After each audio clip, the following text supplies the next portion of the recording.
Hello, my name is Colin Bredenberg, presenting work co-advised by Eero Simoncelli and Cristina Savin. Today I'm going to be talking about learning Bayesian sensory representations using synaptic plasticity.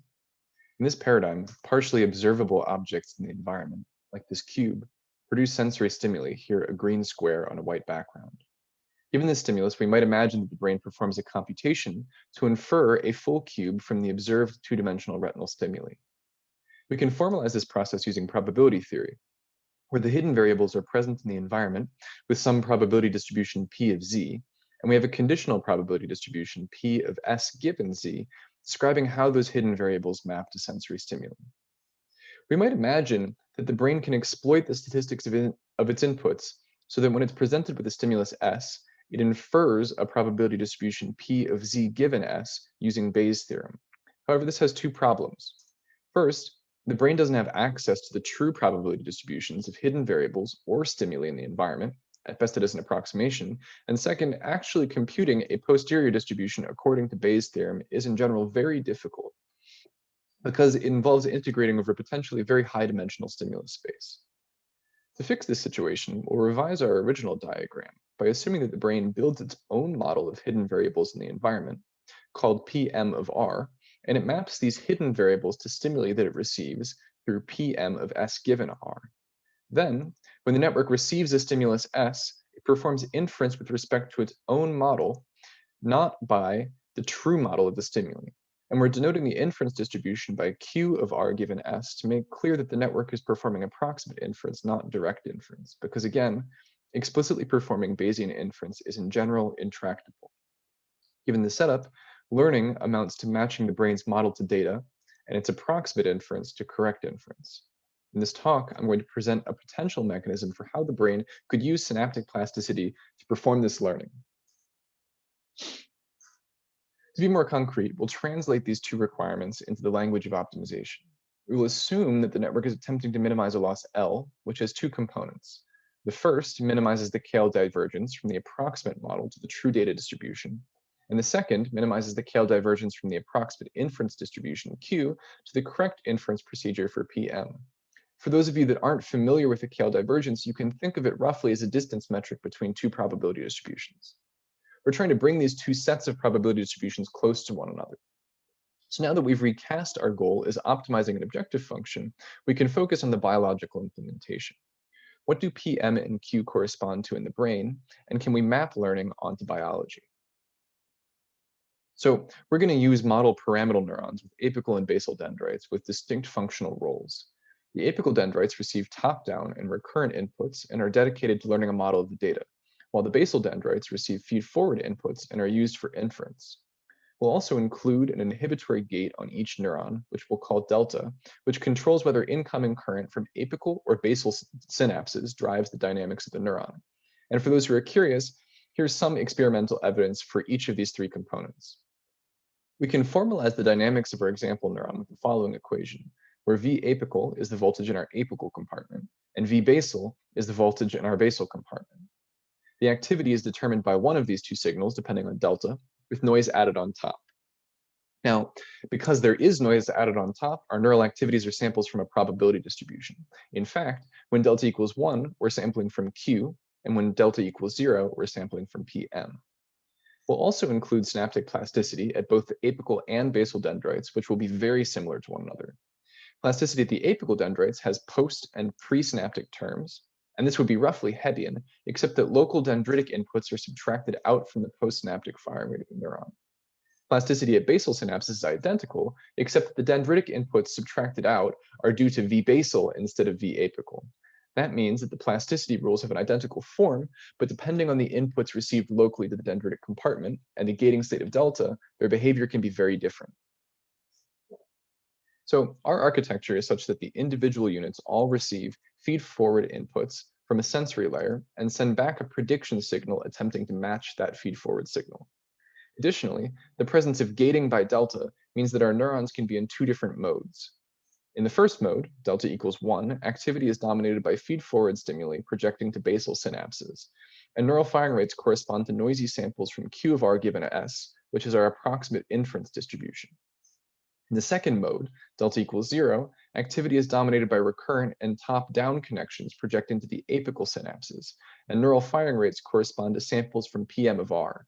That means that activity is sampling from the model's prior distribution. Previous work on the wake-sleep algorithm has shown that these two different modes of activity can be used to minimize the loss that I showed through local synaptic plasticity. But the trouble with the wake-sleep algorithm is its sleep phase. It requires lengthy dreamlike experiences for our basal synapses to learn, and an animal could not be actively perceiving during this time. So our question in this study has been, can these phases be folded together so that animals can actively perceive and learn to build representations of their stimuli concurrently? And if they can be folded together, how much would it disrupt perception? So our idea is to have very brief pulses of apical activity interleaved with active feed-forward input. So the network's activity is always tied to its current impression of the sensory inputs. And so for this reason, we've dubbed our learning algorithm impression learning. So now that we've described our learning algorithm, it's time to analyze its capabilities. We're going to construct a set of artificial stimuli with parameters that we can control so we can see how learning occurs under a variety of circumstances. The hidden variables that generate our stimuli are uncorrelated Ornstein-Uhlenbeck processes. That means they're temporally varying signals, and I'm showing one here, for example, whose steady state distributions are Gaussian. We map these uncorrelated hidden variables into high-dimensional stimuli, and here we have 10 hidden variables and 40 observed variables, each one with its own row, with a color indicating its magnitude. And these variables become potentially strongly correlated with one another.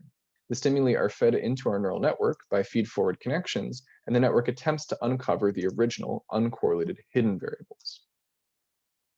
So to verify that our network is properly learning to represent the hidden variables for these stimuli, we need to look at a few things. First, we should look at loss.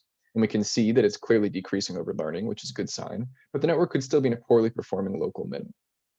Looking deeper, if the network is building an accurate sensory representation, it should function as a good autoencoder, meaning its learned hidden states should map back accurately to observed stimuli as they're presented when the network is in its inference mode. That means that an example stimulus and its reconstruction should overlap near perfectly, which we see to be the case for both a particular stimulus dimension shown here and across many different stimulus dimensions. So in this plot, stimuli and reconstructions should lie on the identity line if the learned representation is good.